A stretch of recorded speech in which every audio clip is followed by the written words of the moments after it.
కపిలానాం సహస్రాణి కపిలానాం సహస్రాణి యో దద్యాత్ పంచవింశతిం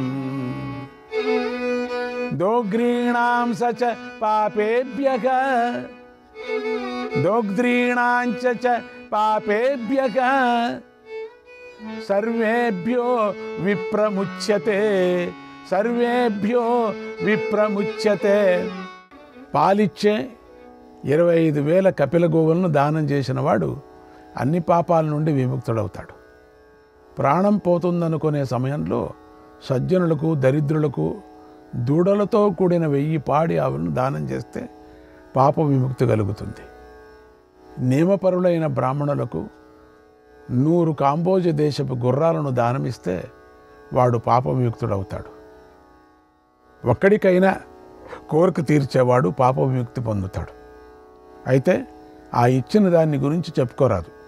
అంటే అప్పుడు ధర్మరాజుకు చెప్పాల్సిన మాటలు ఆ కాలానికి సంబంధించింది. ఇవంతా ఇప్పుడు కాలం అనుకోకూడదు. మీరు గురుతల్పం ఎక్కినవాడు కాలుతున్నటువంటి రాతి మీద పడుకోవాలి.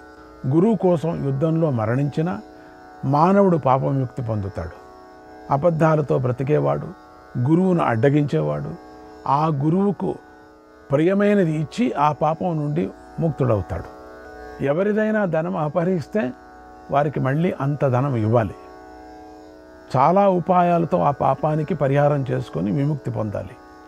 పితృదేవతలను ఉద్ధరించవలసినటువంటి సమయంలో అన్న అయినవాడు దుష్టుడైతే తమ్ముడు శాస్త్రవిధిని పాటించి వివాహం చేసుకోవాలి. నిత్య తర్పణం ఇవ్వాలి. చాతుర్మాస్యంలో ఒకరోజు విడిచి ఒకరోజు భోజనం చేస్తే స్త్రీలు శుద్ధి పొందుతారని ధర్మవేత్తలు అంటారు.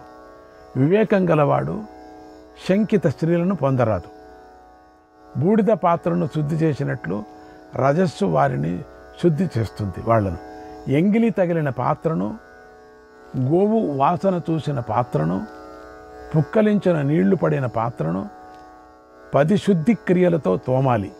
పంచగవ్యం, మట్టి, నీరు అంటే ఇవి బూడిద, చింతపండు, నిప్పు అనేవి ఇవి పరిశుద్ధి క్రియలు. దీంతో తోమాలట. బ్రాహ్మణునికి 4 పాదాలు ధర్మం విధింపబడింది. 4 పాదాలు, ఒక్కొక్క పాదం తగ్గుతూ వరుసగా రాజులకు, వైశ్యులకు, శూద్రులకు విధింపబడింది. ఇలా ప్రాయశ్చిత్తాదులతో హెచ్చు తగ్గులను నిశ్చయించుకోవాలి. పశుపక్షాదులను వధించినవాడు, చెట్టు చామలను నరికినవాడు తన పాపం అందరికీ చెప్పి 3 రాత్రులు వాయుభక్షణంతో ఉండాలి. పరిశుద్ధమైన చోట కూర్చుండి అల్పంగా తింటూ హింస చేయకుండా జడులాగా మౌనవ్రతం పాటిస్తూ గాయత్రిని జపించాలి. దానితో పాప విముక్తి పొందుతాడు. ఇదే వేదనిది. పగటిపూట 6 బయట నిల్చోవాలి. రాత్రి కూడా 6 బయటనే నిద్రించాలి. 3 పగళ్ళు 3 రాత్రులు బట్టలు ధరించి నీటిలో ఉండాలి. భూతాల సాక్షిగా ఆయా కర్మలు మితిమీరి చేసేవాడు శుభాశుభ ఫలాలు పరలోకంలో పొందుతాడు.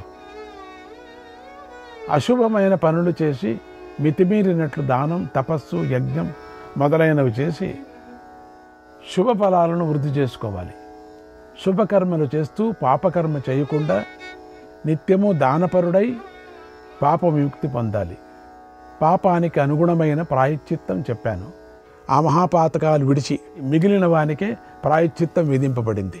తినదగనివి, తగనివి, తెలియక చేసినది, తెలిసి చేసినది అనే వాటిలో చేయదగిన వాటిని చక్కగా తెలిసి చెయ్యాలి. తెలిసిన వాడు చేసిన పాపం ఎక్కువదవుతుంది. తెలియక చేస్తే దోషం తక్కువ అవుతుంది. అతడికి కూడా ప్రాయశ్చిత్తాలు విధించారు. చెప్పిన పద్ధతిని బట్టి పాపాన్ని తొలగించుకోవచ్చు. ఆస్తికునికి శ్రద్ధ కలగవానికి ఈ విధి ఆచరింపదగింది.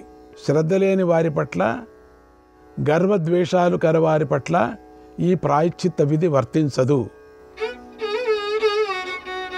శిష్టాచారశ్చ శిష్టశ్చ శిష్టాచారశ్చ శిష్టశ్చ ధర్మో ధర్మ భృతాం వర ధర్మో ధర్మ భృతాం వర. సేవితవ్యో నరవ్యాఘ్ర సేవితవ్యో నరవ్యాఘ్ర ప్రేత్యేహ చ సుఖేప్సునా. ధర్మజ, శిష్టుల ఆచారం, శిష్టధర్మం అనే వానిని ఈ లోకంలోనూ పరలోకంలోనూ సుఖం కోరేవాడు సేవించాలి. ప్రాణాల కోసమో ధనం కోసమో రాజధర్మం చేతనో ఈ యుద్ధం జరిగింది. నువ్వు పాపం నుండి ముక్తుడు అవుతావు. నీకేమాత్రమైనా జాలి ఉంటే ప్రాయశ్చిత్తం చేసుకో. అనవసరంగా వచ్చిన శోకంతో మరణించకు అని వ్యాసుడన్నాడు. వ్యాస మహర్షి ఇలా చెబితే ధర్మరాజు ఒక ముహూర్త కాలం ఆలోచించి తపోధనుడైన వ్యాసునితో ఇలా అన్నాడు. శ్రీకృష్ణాయ పరమాత్మనే నమః. 36వ అధ్యాయం. ధర్మరాజు ఇలా అడిగాడు. కిం భక్ష్యం చాప్యభక్ష్యం చ కిం భక్ష్యం చాప్యభక్ష్యం చ కిం చ ధేయం ప్రశస్యతే కిం చ ధేయం ప్రశస్యతే కిం చ పాత్రమపాత్రం వా తన్మే బ్రూహి పితామహ తన్మే బ్రూహి పితామహ. పితామహ, తినదగినది ఏది, తినదగనిది ఏది, ఇవ్వదగిన వానిలో ఉత్తమమేది, పాత్రమేది, అపాత్రమేది నాకు చెప్పు. వ్యాసుడు ఇలా చెప్పాడు. ఈ విషయంలో పురాతనమైన ఒక ఇతిహాసం ఉంది, ఉదాహరిస్తున్నారు. ఇది సిద్ధులకు ప్రజాపతి అయినటువంటి మనువునకు జరిగిన సంవాదం. ఇది వ్రతనిష్టలైన ఋషులు ఆదికాల ప్రజాపతి అయిన మనువు దగ్గరకు వెళ్ళి ధర్మాన్ని గురించి ఇలా ప్రశ్నించారు. ప్రజాపతి, తినదగినది ఏది, పాత్రమేది, దానం, అధ్యయనం, తపస్సు అంటే ఏమిటి, చేయదగినది తగనిది ఏది అంతా మాకు చెప్పండి అని అడిగాడు. మీరు అలా అడగగానే వీరు స్వయంభూమను ఇలా చెప్పాడు. ధర్మం ఉన్నదున్నట్లు విస్తారంగాను సంగ్రహంగాను వినండి. దోషానికి ప్రాయశ్చిత్తం చెప్పని సందర్భాల్లో జపం, హోమం, ఉపవాసం, ఆత్మజ్ఞానం, పుణ్యనదుల జపహోమాదులపై ఆసక్తి కలవారు పెద్ద సంఖ్యలో గల దేశం అనేవి మానవుణ్ణి పవిత్రుణ్ణి చేస్తాయి. అంతే. ఇవన్నీ చేయకపోతే ఇవి చేస్తే చాలు అన్నాడు. అలాగే పర్వతాలు సువర్ణం కడుపులోకి గ్రహించటం, రత్నస్నానం, దేవాలయాలకు వెళ్ళటం, నేతిని లోనికి గ్రహించటం అనే పుణ్యకార్యాలు కూడా మానవుని శీఘ్రంగా పవిత్రుని చేస్తాయి, సందేహం లేదు. ప్రాజ్ఞుడెన్నడూ గడవపడకూడదు. దీర్ఘాయువును కోరేవాడు గర్వపడితే 3 రాత్రులు తప్తకృచ్ఛం అనేటువంటి ప్రాయశ్చిత్తం చేసుకొని ఉష్ణపుడు కావాలి. అదత్తస్యానుపాదానం దానమధ్యయనం తపః దానమధ్యయనం తపః అహింసా సత్యమక్రోధగ అహింసా సత్యమక్రోధగ ఇజ్యా ధర్మస్య లక్షణం ఇజ్యా ధర్మస్య లక్షణం.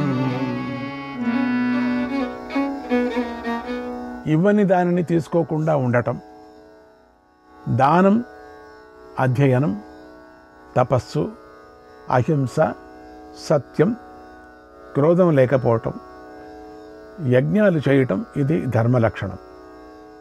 ఆ ధర్మమే దేశకాలాలను బట్టి అధర్మ కూడా నిలుస్తుంది. దొంగతనం, అసత్యం, హింస అనేవి అవస్థా విశేషాన్ని బట్టి ధర్మం కూడా అవుతాయి. అప్పుడప్పుడు తెలిసిన వారికి ఈ ధర్మాధర్మాలు 2 విధాలుగా భావిస్తాయి. లోకంలోనూ వేదంలోనూ ప్రవృత్తి ఉండటం లేకపోవటం అనేవి ఆ 2 విధాలు. ప్రవృత్తి లేకపోవటం వల్ల దైవత్వం కలుగుతుంది. మర్త్యుడు అవటం అనేది కర్మ యొక్క ఫలం. అశుభకర్మకు పాప ఫలం, శుభకర్మకు పుణ్యఫలం. లోకకర్మలు వేదకర్మలు రెండిటిని అలా శుభాశుభ ఫలాలు ఏర్పడతాయి. దైవ సంబంధమైనది దైవంతో కూడినది, ప్రాణ సంబంధమైనది ప్రాణం పోసేది అనే 4 రకాల కర్మను అపేక్షతో చేయటం వలన అశుభాలకు శుభఫలం కలుగుతుంది. పరలోకం ఉందా లేదా అనేది సందేహం. కానీ ఈ లోకంలో ఫలం ప్రత్యక్షంగా కనిపిస్తూనే ఉంది కదా. అటువంటి పనిని ఆసక్తితో చేస్తే ప్రాయశ్చిత్తం చేసుకోవాలి. క్రోధమోహాల వల్ల చేసింది, మనస్సుకు ప్రియం కానీ అప్రియం కానీ చేసేదైన కర్మ విషయంలో శరీరం శుష్కింపచేయటమే ప్రాయశ్చిత్తం కూడా. ఆ పాపం ఔషధాల చేత, మంత్రాల చేత, ప్రాయశ్చిత్తాల చేత శమిస్తుంది. తగిన శిక్ష వేయని రాజు ఒక రాత్రి ఉపవాసం చేయాలి. పురోహితుడైతే ఆత్మశుద్ధి కోసం 3 రాత్రులు ఉపవాసం చేయాలి. శోకం పోవటానికి ఆయుధాలతో గాయాలు చేసుకొని ఒకవేళ మరణించకపోతే అతడు 3 రాత్రులు ఉపవసించాలి. జాతి ధర్మాలను, ఆశ్రమ ధర్మాలకు, జన్మస్థల ధర్మాలను, కుల ధర్మాలను విడిచేవారికి ప్రాయశ్చిత్తమే లేదులేండి. వారి దోషం నశింపదు కూడా. ప్రాయశ్చిత్త దోషం ఏర్పడితే, అప్పుడు ధర్మ సందేహం కలిగితే వేదశాస్త్రజ్ఞులు 10 మంది కానీ, ధర్మపాఠకులు 3 కానీ చెప్పినదే ధర్మం అవుతుంది. అదే ప్రాయశ్చిత్తం. చాలా కాలం విలువ ఉంచిన పిండి, చెరుకు, కూరలు, పాలు, ప్యాల్పిండి, అటుకులు, పెరుగుతో కలిపిన పిండి, వీని పులిసిన పదార్థాలు మనం 20 రోజులు, 30 రోజులు, 2 నెలలది ఉపయోగించరాదు. దైవ నివేదనకు కాకుండా వృథాగా చేసిన ఆ అప్పాలు, వీటిని గృహస్థులైన బ్రాహ్మణులు తాగరాదు, తినరాదు కూడా. గృహస్థుడు దేవతలను, ఋషులను, మనుష్యులను, పితృదేవతలను, గృహదేవతలను పూజించి తర్వాత తాను భుజించాలి. గృహస్థు సన్యసించిన వానిలాగా తన ఇంటిలో ఉండాలి. ఇటువంటి ప్రవర్తనతో భార్యతో కలిసి నివసిస్తూ ధర్మం పొందాలి. కీర్తి కోసం కానీ, భయం వల్ల కానీ దానం చేయరాదు. ఉపకారం చేసిన వారికి కానీ, పాటలాడే వినోదకారులకు కానీ ధార్మికుడు దానం చేయరాదు. మత్తుడు, పిచ్చివాడు, దొంగ, నిందించేవాడు, మాటలు రానివాడు, పాలిపోయినవాడు, అంగవికలుడు, మురుగుజ్జు, దుర్జనుడు, వ్రతాలతో సంస్కరింపబడనివాడు, వీరికి దానం అనే పేరుతో డబ్బు కానీ ఇతర వస్తువులను కానీ ఇవ్వరాదు. తిండి పెట్టచ్చు, సహాయ బుద్ధితో ఇవ్వచ్చు అని చెప్పారు. సహాయ బుద్ధితో అంటే వాడికి రక్షించే బుద్ధితో ఇవ్వచ్చు. చక్కని విధితో దానం ఇవ్వకూడదు, కానీ సహాయ బుద్ధితో దానం ఇస్తున్నానని చెప్పకూడదు. సహాయ బుద్ధితో అన్నం పెట్టచ్చు. చక్కని విధితో ధర్మబద్ధంగా చేయని దానం, ప్రతిగ్రహము అనేవి 2 దాతకు తీసుకునే వాటికి అనర్థాన్ని కలిగిస్తాయి. చండ్రకర్రనో రాతినో మునిగిపోయే మరొకరినో పట్టుకొని సముద్రం దాటుతున్న వానిలాగా ఆ ఇచ్చేవాడు తీసుకునేవాడు కూడా మునిగిపోతారు. కాష్టైరార్ద్రైర్ యథావక్నిః, కాష్టైరార్ద్రైర్ యథావక్నిః, ఉపస్తీర్ణో న దీప్యతే, ఉపస్తీర్ణో న దీప్యతే, తపస్వాధ్యాయ చారిత్రైః, తపస్వాధ్యాయ చారిత్రైః, ఏవం హీనః ప్రతిగృహీ, ఏవం హీనః ప్రతిగ్రహీ, ప్రతిగ్రహీ. తడికట్టెలకు అంటించిన నిప్పు మండనట్లు తపస్సు, వేదాధ్యయనం, శీలం లేక దానం పుచ్చుకునేవాడు రాణించడు. పుర్రలో నీరు, కుక్క తోలుతుత్తిలోని పాలు, స్థానదోషం చేత చెడినట్లు సత్ప్రవర్తన లేని వాడి విద్య కూడా చెడిపోతుంది. వేదమంత్రాలు రాకపోయినా, వేద మార్గం నుండి తప్పుకున్నా, శాస్త్రజ్ఞానం లేకపోయినా, అసూయ లేని వానికి, హీనుడికి, వ్రతాలు చేయని వాడికి దయతో దానం చేయవచ్చును.